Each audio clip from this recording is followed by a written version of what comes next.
Assalamualaikum warahmatullahi wabarakatuh. Waalaikumsalam warahmatullahi wabarakatuh. A'udzu billahi minasyaitonir rajim. Bismillahirrahmanirrahim. Alhamdulillahi rabbil alamin. Summassalatu wassalamu ala sayyidil mursalin wa ala alihi wa ashabihi ajma'in. Subhanaka la ilma lana illa ma 'allamtana innaka antal alimul hakim. Rabbi shrah li sadri wa yassir li amri wahlul 'uqdatam min lisani yafqahu qawli waj'al li waziran min ahli. Amma ba'd. Hadratul ulama wal qurra wa hadratul ummahatil muslimat Majelis Ta'lim Al-Furqan, yang semoga kita semua selalu diberkahi, diridhoi dan dikaruniai sehat afiat, panjang umur dalam taat ibadah kepada Allah Subhanahu wa taala. Alhamdulillahirabbil alamin. Malam yang berbahagia ini kita dipertemukan kembali. Semoga kita semua nanti insyaallah dipertemukan kembali di surganya Allah dalam ridho dari Allah Subhanahu wa taala. Mengawalinya kita bersama doakan kedua orang tua kita, guru-guru kita, para pendahulu kita, terkhusus yang telah mewakafkan, memperjuangkan masjid dan majelis taklim Al-Furqan ini. Kita doakan anak cucu keturunan kita semoga semua dijadikan saleh salihah, keluarga sakinah mawaddah warahmah, rezeki yang halal dan barakah.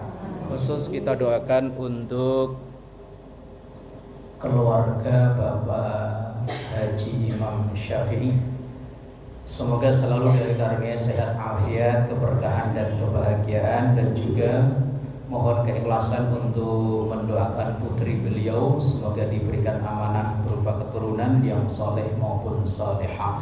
Dan umumnya untuk kita semua yang punya hajat, baik hajat dunia maupun hajat akhirah, dikabul oleh Allah. Ala hadiniyah wa ila hadratin nabiyil mustafa Muhammadin sallallahu alaihi wasallam. Syai'lillahi lahum al-fatihah.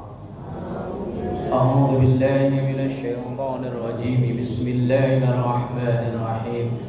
Alhamdulillahi rabbil alamin arrahmanir rahim maliki yaumiddin. Iyyaka na'budu wa iyyaka nasta'in. Ihdinas siratal mustaqim. Shiratal ladzina an'amta 'alaihim ghairil maghdubi 'alaihim waladdallin. Amin. Bismillahirrahmanirrahim. Malam ini kita akan ngaji satu hadis Rasulullah sallallahu alaihi wasallam yang diriwayatkan oleh Imam Muslim. Hadis ini berisi tentang etika, bagaimana kita hidup bertetangga. Karena banyak problem yang terjadi ketika kita menjalani kehidupan sehari-hari. Kalau teman kita bisa milih, tapi tetangga kan nggak bisa milih. Iya. Kalau teman biar jauh karena cocok, ya kita berteman. Tapi kadang tetangga pet ngadu tembok, ngobrol aja nggak pernah ya. Ya bukan ibu doang, saya juga sama. Saya depan rumah saya itu, saya taunya nama anaknya, nama dianya saya nggak tahu. Nah begitu ada orang nanya namanya dia, padahal orangnya lagi nyapu loh. Saya lagi duduk di depan sama istri juga nggak tahu nama aslinya siapa itu tetangga. Pak, mohon maaf, rumahnya ibu ini mana ya? Saya balik nanya, RT RW-nya, wah nggak tahu Pak, pokoknya namanya ibu ini. Waduh, mohon maaf, saya nggak tahu. Akhirnya begitu dia mutar-muter, akhirnya ketemu, ternyata balik lagi di depan rumah saya. Akhirnya orang itu yang punya rumah pas kebetulan lagi buang sampah keluar. Nah, ternyata tetangga nggak tahu namanya. Ini ibu yang hadir di sini nih.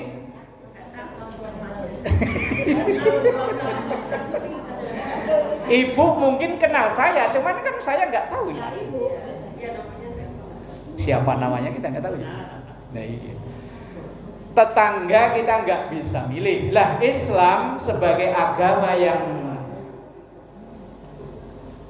kalau bahasa kerennya komprehensif, Komprehensif itu bahasa orang kebantenan apa ya? Komplit. Semua aturan dari aturan terberat sampai teringan ada. Terberat misalnya orang hidup bernegara ada, sampai teringan orang bersin aja ada aturannya ya. Bersin ini kan kayaknya remeh-temeh ya. Lah tapi dalam Islam ada aturannya. Lah kita ngaji hadis malam ini hadis Rasulullah Sallallahu Alaihi Wasallam yang diriwayatkan oleh Imam Muslim, bahwa Rasulullah Sallallahu Alaihi Wasallam sampaikan, hakul muslim alal muslim sittun. Hak dan kewajiban kita sesama muslim. Tekstualnya yang muslim, tapi kontekstualnya ya semuanya, baik Islam maupun yang bukan Islam. Yang bukan Islam aja kita wajib untuk hormati, kalau bisa nolong ya nolong. Misalnya ibu lagi jalan, ada orang jatuh, bro, kita kan nggak perlu nanya agamanya apa ya? Ya kan, langsung kita tolong ya. Apa kita perlu tanya ini Islam apa Kristen apa Hindu apa Buddha? Ya enggak. Misalnya dia jawab Islam pak, Islamnya NU apa Muhammadiyah? Misalnya NU-nya PKB apa P3? Keburu mati. Ya kita kalau nolong nggak perlu nanya itu agamanya apa, itu pilihannya apa, warnanya apa, wis pokoknya kalau bisa nolong ya nolong. Itu Islam. Lah hak setiap kita sebagai muslim khususnya, kalau itu hak saya berarti kewajiban ibu, kalau itu hak ibu berarti kewajiban saya. Berarti hak dan kewajiban kita sesama muslim. Apa itu? Yang pertama, ini kata Rasulullah sallallahu alaihi wasallam, "Idza laqituhu fasallim alaihi." Kalau ketemu, tegur sapa dengan salam. Fasallim, dengan salam. Dan salam ini sudah menjadi budaya. Awalnya bersumber dari Islam, tapi sekarang sudah menjadi budaya. Maka yang ucap salam sekarang bukan hanya orang Islam. Coba mungkin ibu punya tetangga, punya teman yang agamanya enggak Islam, kalau ketemu ibu juga Assalamualaikum Bu Haji. Nah, kita semua paham mengucap salam hukumnya. Apa mengucap salam hukumnya apa?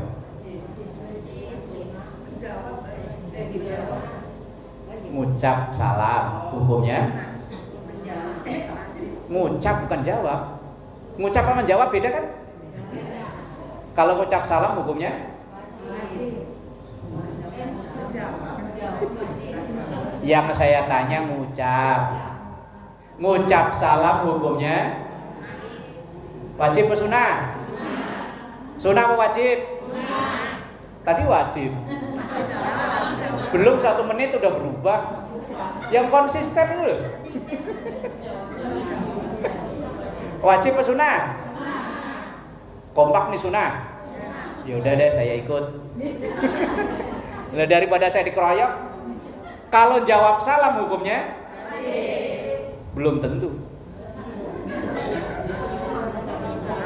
Kalau ngucap salam hukumnya sunnah, jawab salam hukumnya belum tentu. Barusan dibilangin ngeyel. Ada salam yang tidak wajib dijawab, bahkan hukumnya nggak boleh dijawab, atau kita nggak pengen dengar jawabannya. Secara umum memang benar tadi ibu menjawab salam hukumnya wajib, tapi ada pengecualian. Yang pertama, salam yang diucapkan oleh saudara kita, tetangga kita, teman kita yang non muslim tidak wajib jawab. Tapi kalau mau jawab silahkan, tapi ada aturannya. Kita tahu dia bukan orang Islam, cuman kita teman baik sama dia, atau mungkin teman bisnis, teman dagang. Setiap ketemu dia, Assalamualaikum Bu Haji. Cara jawab kita,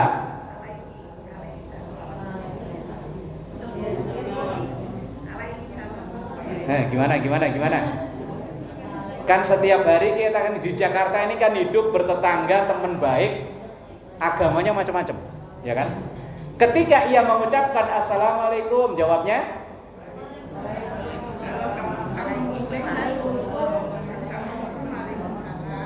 Waalaikumsalam. Yang sebelah sini Waalaikumsalam, sebelah sono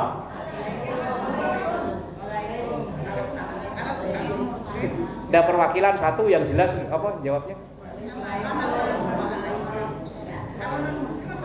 Non muslim. Tadi kan saya bilang salam itu secara umum hukumnya wajib, tapi ada beberapa salam yang tidak wajib. Pertama, ketika dia seorang yang bukan orang Islam, kita tidak wajib jawab, tapi kalau mau jawab boleh, tidak ada kewajiban untuk jawab. Tapi Islam juga punya aturan, punya cara. Ketika orang itu bukan orang Islam, ketika ia mengucapkan salam, kita jawab dengan jawaban selama ini. Jawabnya ibu apa? Jawabnya cukup waalaikum. Berhenti di situ. Assalamualaikum Bu Haji. Waalaikum. Berhenti di situ. Loh, kita ikutin aturannya begitu. Itu kalau non. Kedua, justru salam malah nggak boleh dijawab. Yaitu ketika ibu sholat berjamaah, imamnya ngucap salam. Imamnya assalamualaikum warahmatullahi. Itu ibu nggak boleh waalaikumsalam, nggak boleh.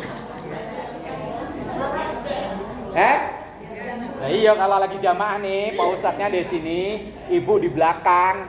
Ketika imamnya assalamualaikum warahmatullahi, apakah ibu jawab? Karena memang nggak boleh dijawab. Kalau ibu jawab sholatnya, berarti salam yang nggak boleh.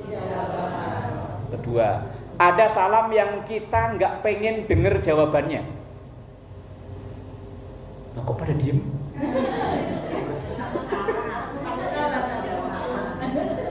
Ada salam yang kita nggak pengen dengar jawabannya. Kira-kira salam apa nih?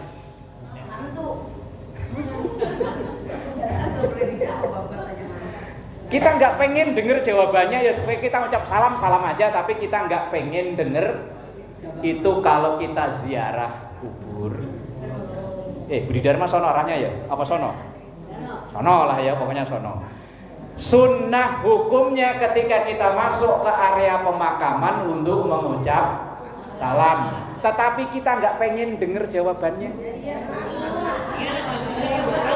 Lah iya, saya tadi bilang apa? Kan sunnahnya ketika kita masuk ke area pemakaman yang muslim, kita ucapkan salam. Assalamualaikum ya ahlal kubur wa ana insyaallahu bikum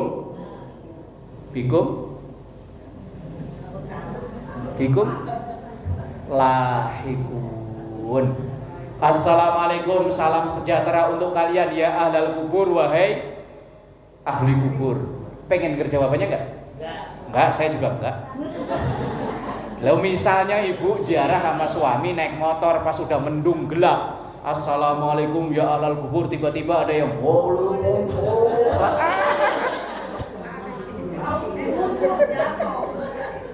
langsung puter balik.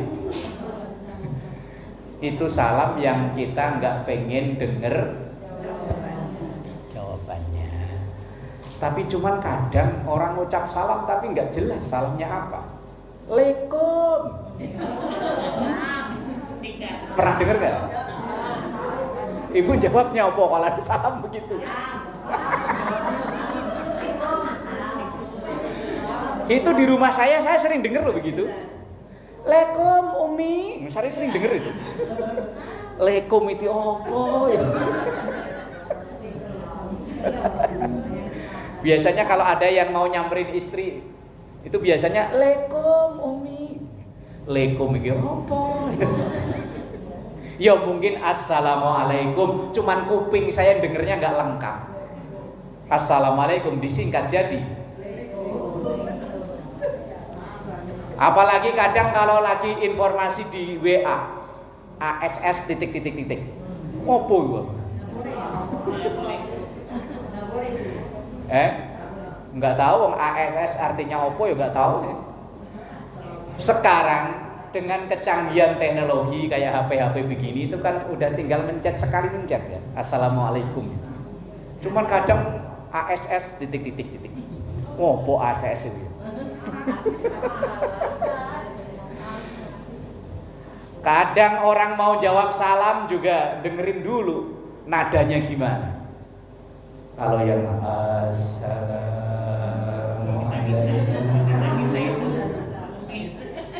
kalau orang Kebanten sini jawabnya apa ya? Loh, ngaku. Ayo. Kalau ada salam lagunya begitu itu nadanya. Assalamualaikum. Kalau orang sini loh, orang Kebantenan jawabnya gimana?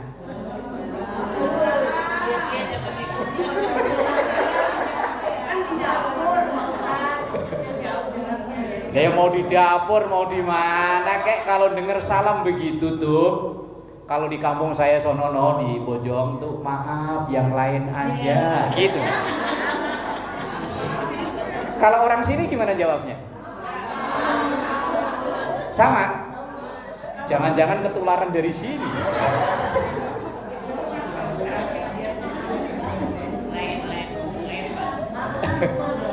Maaf yang lain aja gitu.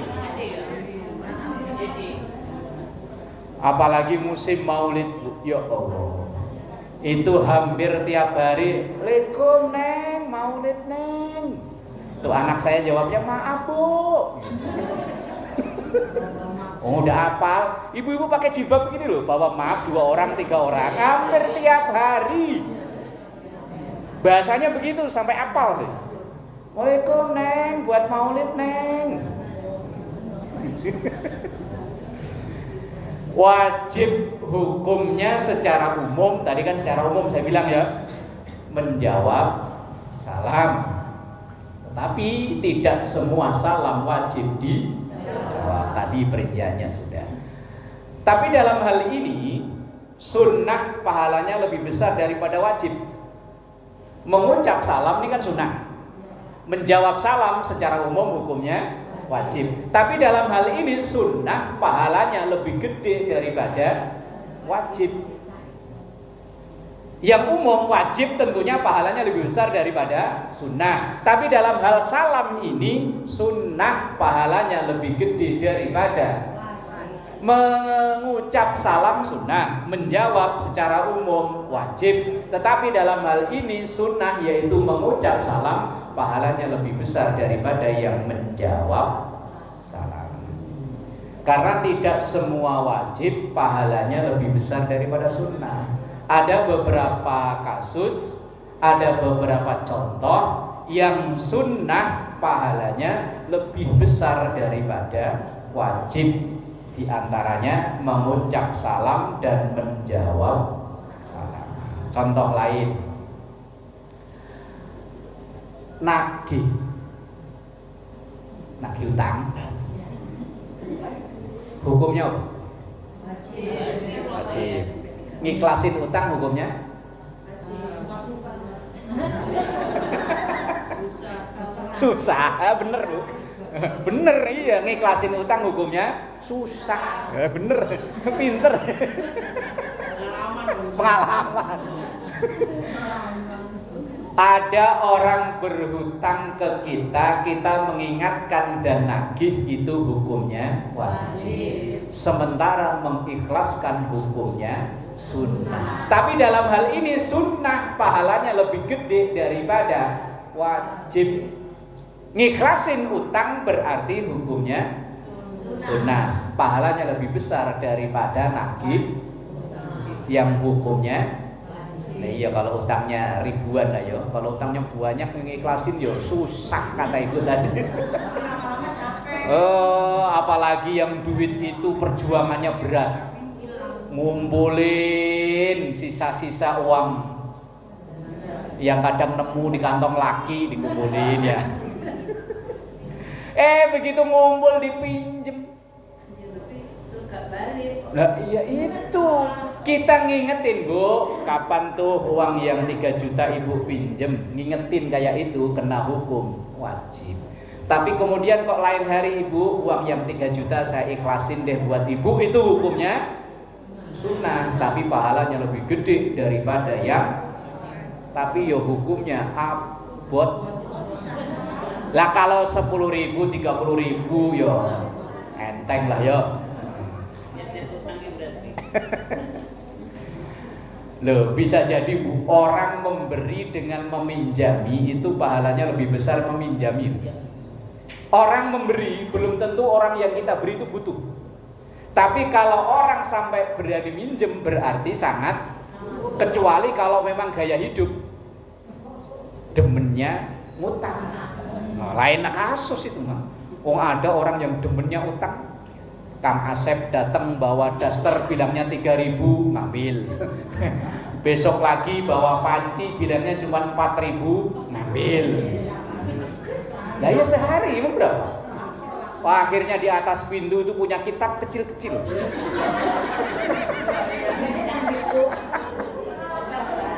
Orang sini ada yang punya begitu? Ada? Banyak? Hadir gak orangnya? Loh, saya tahu Bu, saya dulu tuh kan kerja saya bikin mebel.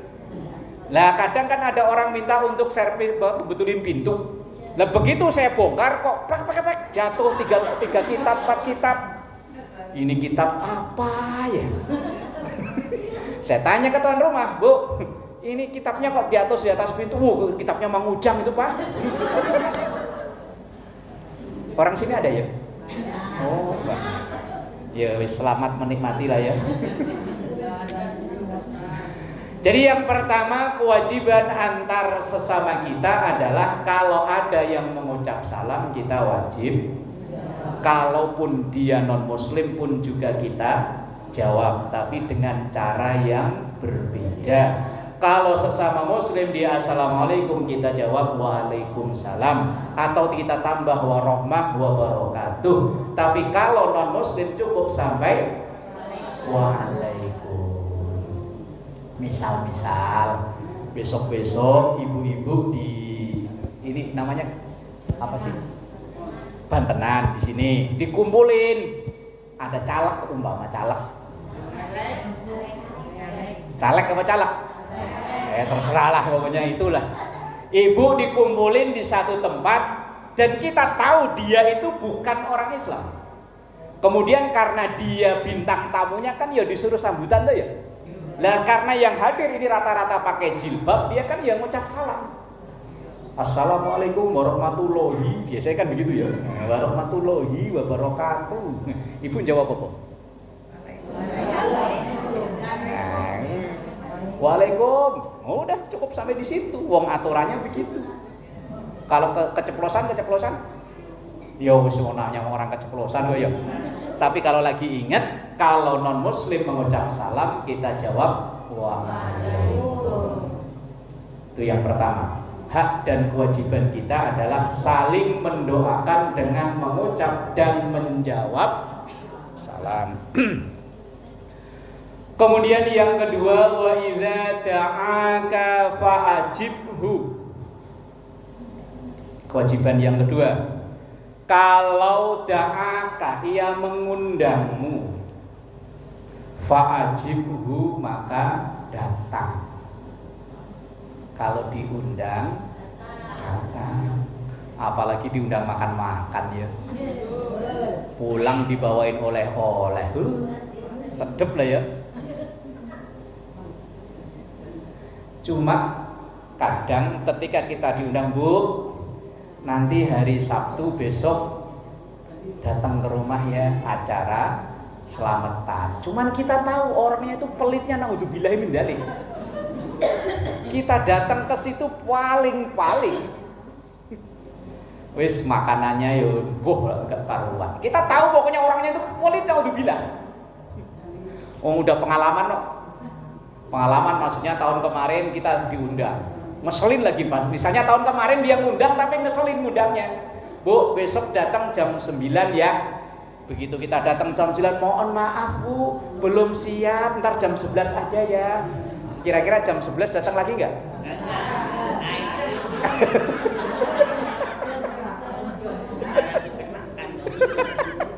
Makan siang jam 11. Lah iya, begitu kita datang lagi jam 11, ia bilang, waduh mohon maaf, cateringnya belum datang, ntar jam 1 aja ya. Ya ada kue lah itu ada. Ntar yang jam 1 masih datang lagi apa enggak?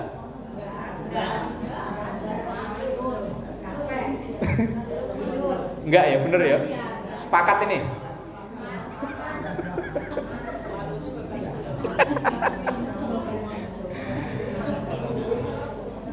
Secara umum mendatangi undangan itu hukumnya wajib. Tetapi ada beberapa hal yang menyebabkan kita mendatangi undangan itu tidak lagi menjadi wajib. Yang pertama, secara umum kan wajib. Kalau kita ditanya mendatangi undangan hukumnya apa? Wajib. Tapi ada beberapa sebab yang menyebabkan kita mendatangi undangan itu tidak lagi wajib. Yang pertama, kalau menimbulkan madarat lebih besar daripada manfaat ketika kita datang di acara itu. Misal umpama ada orang di antara jamaah kita, ada yang mantu hajatan, ada organ tunggal, dangdutan. Lah kemudian kita itu punya penyakit nggak bisa dengar lagu dangdut. Asal dengar lagu dangdut pertama sih jempol goyang-goyang. Lama-lama begitu biduannya, ayo nyawer. Oh, ibu tanpa pikir panjang langsung naik ke atas. Aturan uang yang buat belanja besok malah buat. Nah, kalau orang sini mah enggak salah. Umpama begitu, maka mendatangi undangan seperti itu tidak lagi wajib. Karena kita punya penyakit begitu. Kecuali kalau kita nggak punya penyakit apa-apa, ada dangdut ya bodo amat. Lah itu mendatangi undangan tetap hukumnya wajib. Tapi kalau punya penyakit kan mandorotnya lebih gede tuh. Aturan buat belanja besok, buat sangu itu apa? Ongkos anak sekolah, malah buat. Nggak ada di sini mah, di sini nggak ada, nggak tahu kalau besok ada yang hajatan. Banyakan ya. Jadi mau laki mau perempuan, mau karena ini audiennya perempuan, coba kalau audiennya laki. Itu hanya contoh. Kalau kita datang ke satu acara kok madorotnya lebih besar, lebih baik tidak. Yang kedua, mendatangi undangan itu tidak lagi wajib. Kalau kita datang ke undangan itu memberatkan kita. Misalnya kita diundang tapi undangannya jauh, entah di Bali atau di Sumatera atau di mana sono. Kalau kita datang ke sono ongkosnya berapa? Ya kan memberatkan kan namanya. Nah, maka boleh untuk tidak. Tapi kalau tidak ada alasan apa-apa, maka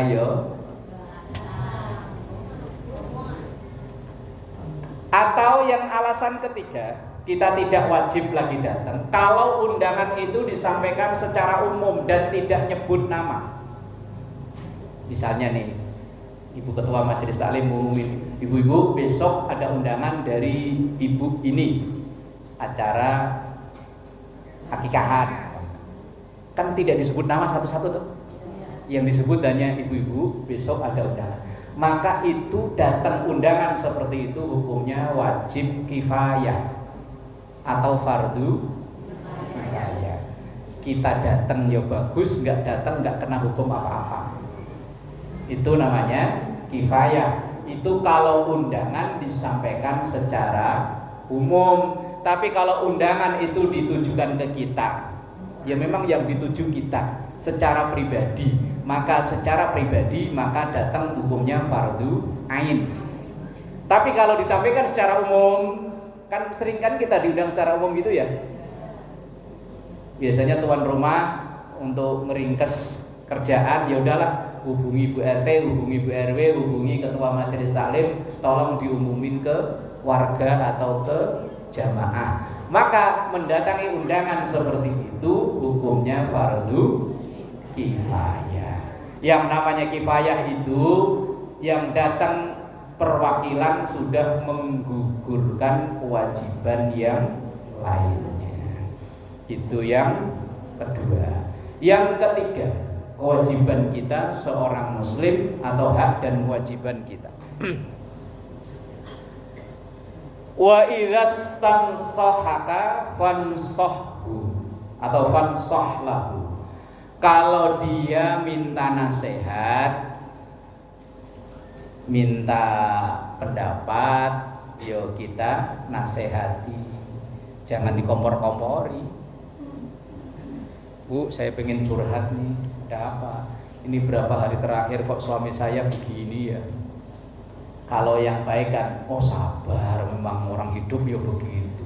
Ini kadang ada yang komporin, udah lagi kayak gitu, mau tinggalin aja. Oh repot yang begini repot. Kayak nggak ada yang lain aja. Di luaran banyak, supir angkot banyak. Bahaya.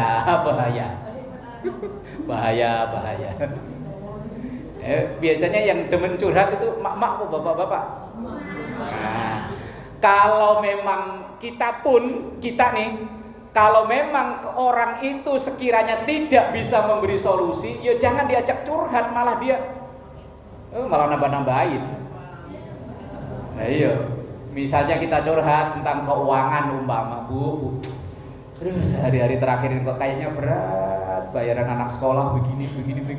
Kalau orang itu tipe nggak bisa memberikan solusi, ya justru malah lu cuman segitu, saya apalagi, wah kan sakit hati ya. Kita udah cerita capek-capek, dia malah ngomongnya begitu, kan sakit hati.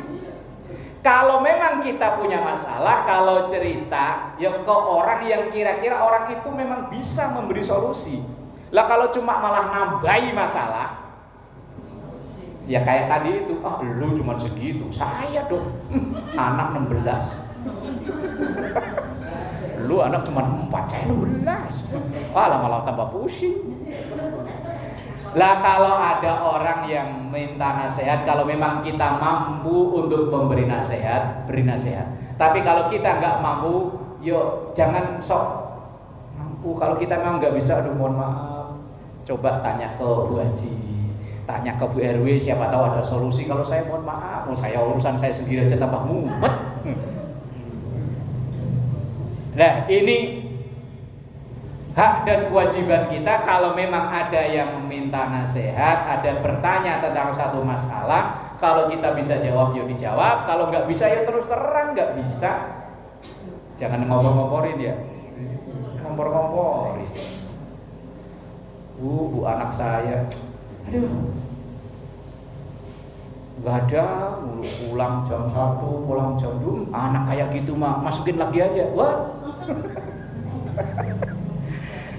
Kalau ada yang minta nasihat, diberi nasihat. Ini hak dan kewajiban kita sesama muslim yang nomor berapa itu yang nyatet?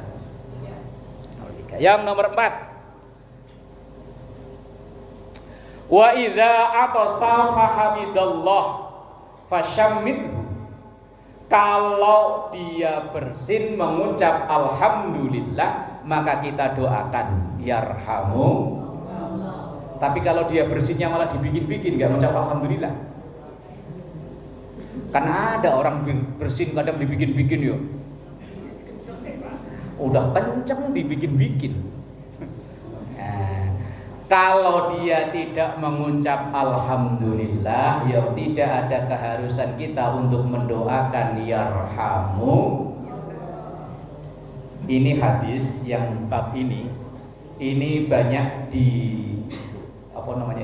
dipuji oleh orang-orang peneliti tentang Islam. Betapa bahwa Islam itu ajaran agama yang sangat detil, sampai orang bersin aja ada aturannya. Sangat detil. Orang bersin, alhamdulillah, yang dengar yarhamu. Lah kalau kita lagi sholat dengar orang bersin ucap alhamdulillah, jawab nggak? Lagi sholat? Ya kita lagi sholat nih. Nah kebetulan ada orang di sebelah kita lagi sujud, kebetulan karpetnya itu jarang dibersihin, begitu sujud. Lah sementara kita lagi sholat, jawab nggak? Diem aja ya.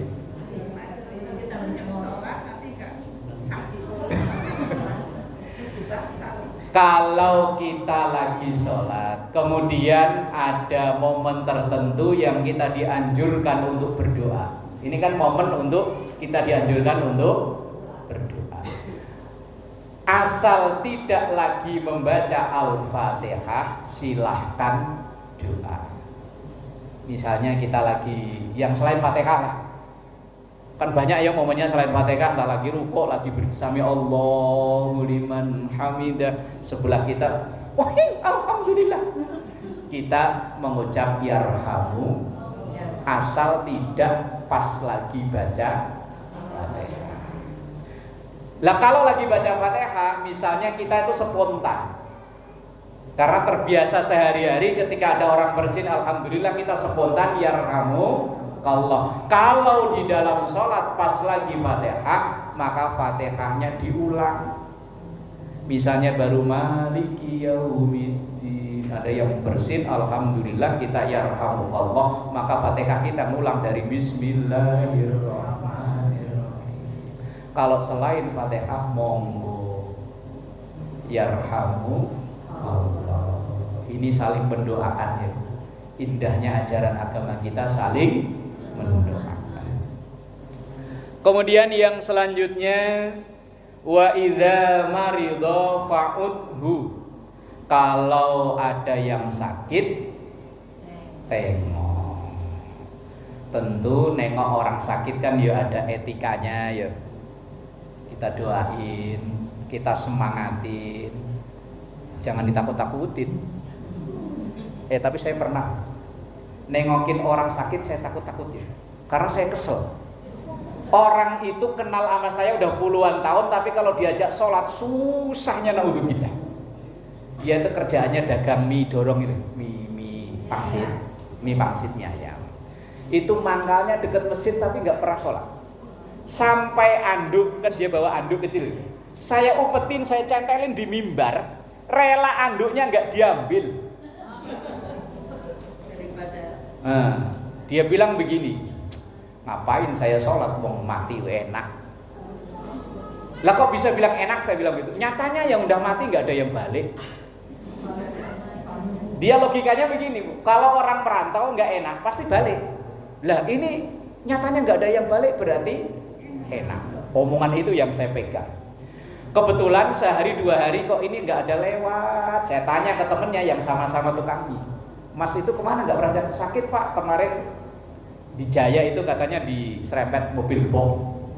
Wah langsung kesempatan, saya samperin ke itu apa namanya, kosannya itu. Saya tanya ke teman-temannya, itu Pak lagi itu sakit. Begitu saya gituin, wah penyakit begini nggak lama mati. Lah iya saya takut-takutin begitu. Ini nggak lama mati ini begini. Jangan gitu dong. Lah katanya mati enak. Ingat gak kamu ngomong kalau mati enak? Iya sih. Lah iya makanya bentar lagi mati. Jangan gitu. Masa doain mati? Saya nggak doain, cuman biasanya kalau begini nggak lama mati. Seumur hidup saya udah umur 44 tahun nengokin orang sakit saya takut-takutin sekali itu. Tapi besok-besoknya kata temennya, alhamdulillah Pak, si itu habis keserempet kontainer mau sholat, takut mati juga ternyata. Saking kesalnya diajak sholat susahnya, ya Allah. Zaman dulu kan ada togel, kerjaannya masang togel. Sampai istrinya nyamperin ke Jakarta, Pak kok nggak pulang-pulang, nggak ada duit. Orang begini mah perlu ditakut-takutin. Shock terapi kalau bahasa ilmu pendidikan. Fa idza marido fa'udhu, kalau ia sakit ya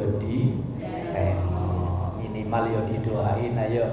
Makanya kalau saya pribadi setiap mau ngaji pasti ada doa yang saya selipkan untuk siapa saja yang sakit. Mau Islam mau enggak, mau siapa saja yang sakit, saya selipkan doa. Karena suatu saat kita pasti akan ngalami dan butuh doa dari orang lain. Kemudian yang terakhir, wa idza mata fattabihu. Fa idza mata, ketika mati. Cuman kalau bahasa Jakarta mati itu enggak sopan ya. Padahal kalau bahasa Quran itu ya mati. Inna sholati wa nusuki wa mahyaya, mati ya. Cuman kalau bahasa kita nggak sopan mati ya. Ketika mati, meninggal, maka kita tunaikan kewajiban kita secara kifayah, mandikan, kafani dulu, masa langsung disolati, mensolati kemudian memakamkan. Ini kewajiban secara kifayah, yang wajib secara kifayah cuma 4 itu. Selain itu ada unsur budaya, mandiin, ngafanin, nyolatin, nguburin. Itu wajib secara kifayah. Seandainya ada orang di gang Kebantenan sini, orangnya nguaselin depan belakang kanan kiri semuanya dimusuhin, sama RT-nya nggak akur, sama RW-nya musuhin, ketua majelis taklim dimusuhi, jamaah majelis taklim dimusuhi. Dilalah mati. Sampai ibu-ibu alhamdulillah akhirnya mati juga. Akhirnya orang segangan nggak ada yang ngurus jenazahnya, maka orang segangan sekomplek itu semuanya dosa. Tapi kok seandainya ada satu aja, itu pun orang baru pindah yang belum dimusuhi sama dia. Terus pokoknya sama dia diurus, dimandiin, pakai selang, wah kayak orang mandiin motor, mandiin motor, nyuci motor, dikapanin, dibuntel sendiri, habis itu disolatin sendiri, ambulan karena nggak nemu akhirnya diboncengin motor, diikat, dianterin ke bidan. Lah kok umpama kebangetannya sampai segitu, ada satu saja yang mau ngurus, maka yang lain gugur dosanya. Itu kalau kifayah. Cuma ini begini Bu, ini yang sering saya sampaikan, mensolatkan jenazah itu fardu kifayah, sama baik untuk laki maupun perempuan. Cuman budaya di kita ini yang nyolatin cuma laki, yang perempuan malah antri diangkot. Sini baru gua aja nyolatin, enggak. Padahal apalagi yang meninggal itu orang terdekat, entah keluarga, entah teman, entah tetangga, maka secara kifayah baik laki maupun perempuan sama. Makanya saya biasanya kalau ada tetangga, teman atau meninggal, kok saya biasanya diminta untuk Pak mohon perwakilan keluarga, ya saya umumkan, ibu yang merasa pengen memberi penghormatan kepada almarhum almarhumah ikut nyolatin. Nah, kalau lagi umroh ya ada yang meninggal sholat jenazah, kenapa giliran balik Indonesia kok enggak? Padahal di Arab sama di Indonesia hukumnya sama. Nah, kalau mengantar ke pemakaman, ini yang harus saya sampaikan. Secara umum hukumnya makruh bagi perempuan. Secara umum ya. Tadi kan hukum kan banyak tuh, kayak menjawab salam secara umum wajib, tapi secara umum mengantar ke pemakaman bagi perempuan hukumnya makruh. Bagi laki-laki ya kifayah, masih sama. Kenapa beda? Karena biasanya perempuan jiwanya itu lebih labil. Labil itu apa ya? Lemah, lebih gampang terbawa, terpengaruh. Misal umpama ya begitu yang meninggal itu bapaknya atau suaminya, begitu dilihat suaminya bapaknya dimasukkan ke liang lahat, wajah ini dibuka, rata-rata kalau perempuan nggak kuat, Walaupun laki juga nggak sedikit yang begitu. Begitu melihat langsung kelenger lemes. Nah, secara umum perempuan memang kan jiwanya ini labil, lebih mudah terbawa. Makanya dalam hal ini hukumnya berbeda antara laki-laki dan perempuan. Tapi kalau memang ada darurat, yuk silahkan ikut. Tapi kalau tidak ada urusan apa-apa, lebih baik tidak. Kalau ziarah, beda lagi urusannya. Kalau ziarah itu kita datang ke pemakaman, tapi kan nggak bareng dengan jalannya jenazah. Itu namanya ziarah. Beda hukumnya. Tetapi wong udah kadung budaya, gimana lagi ya? Budayanya di sini itu kan kadang malah yang nganterin banyak kan perempuan daripada laki ya. Begitu nyampe sono berhenti di tukang bakso. Iya. Jadi kalau sholat hukumnya sama, laki dan perempuan hukumnya sama. Tapi kalau nganter ke pemakaman antara laki dan perempuan hukumnya beda. Kalau ngikut dosa enggak? Enggak. Tapi kalau ditanya hukumnya makruh. Kecuali kalau memang ikut justru malah bikin mandorot. Begitu nyampe di sono nangisnya apa itu? Kalau orang Jawa geru-geru. Kalau orang sini apa? Misalnya yang meninggal lakinya, ya yang beb, kalau gini mah saya ikut. Lah umpama ini mah umpama. Nah, itu 6 di antara hak dan kewajiban kita sebagai seorang muslim. Atau dalam kontekstualnya non muslim juga sama. Tetapi kalau non muslim hukumnya berbeda. Wallahu a'lam bishawab. Kalau ada yang mau menyampaikan pertanyaan